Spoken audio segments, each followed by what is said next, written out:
My name is Joe Hardesty, and I'm the Library Director of the National Society for the Sons of the American Revolution, located in Louisville, Kentucky.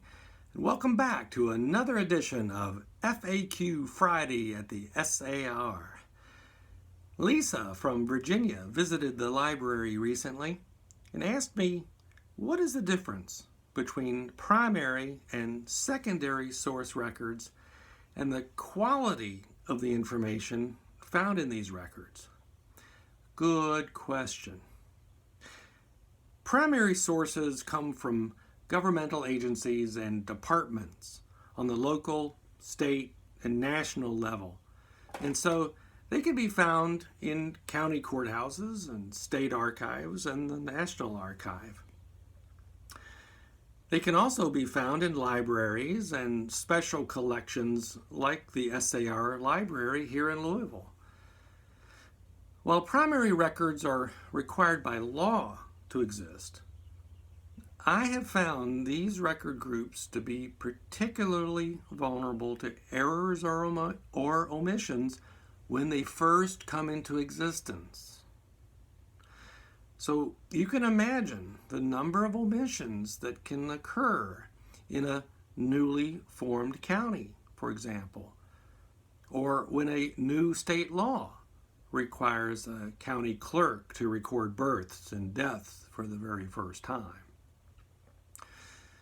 Much of the information in primary source documents come from one or more persons directly involved at the time of the event, like a minister who baptized an infant, or a physician who signed a death record. Other examples of primary source records include federal census records and vital records, family Bibles, and recorded wills and probate deeds, property deeds, I should say, military records, naturalization records, passenger ship lists, and tax records, and many, many more.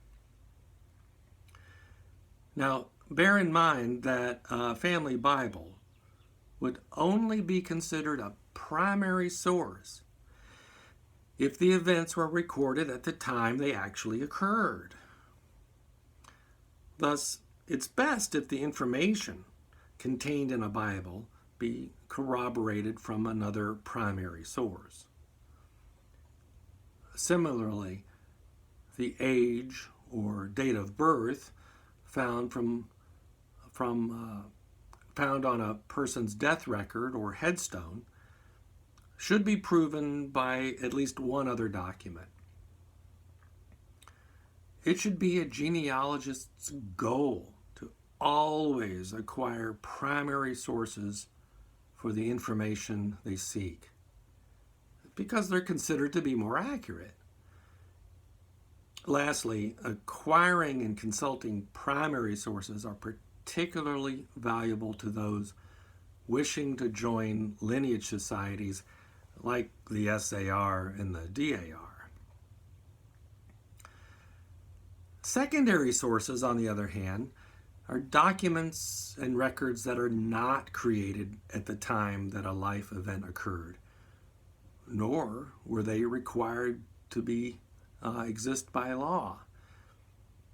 Examples include old family letters and published family genealogies, obituaries, oral interviews, transcriptions, and indexes of vital records are examples.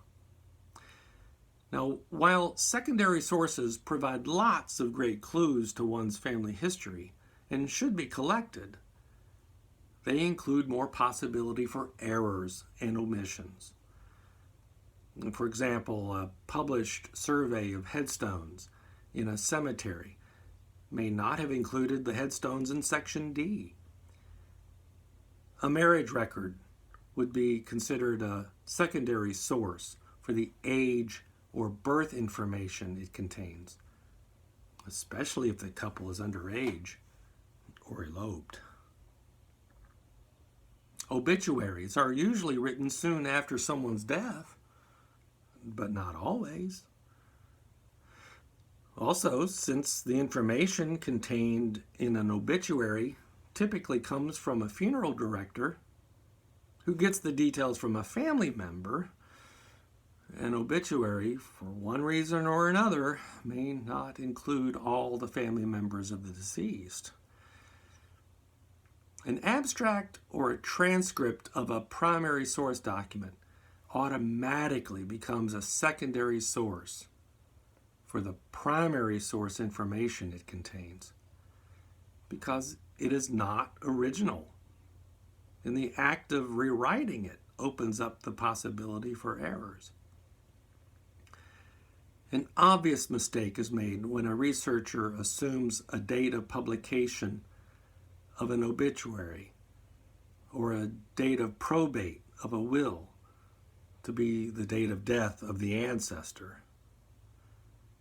Likewise, it's very important to fully cite the sources you consult, whether they're primary or secondary.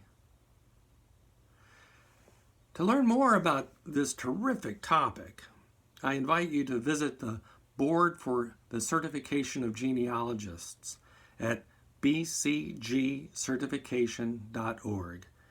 And also be sure to visit the SAR.org website anytime. And be sure to tune in next week for another edition of FAQ Friday at the SAR.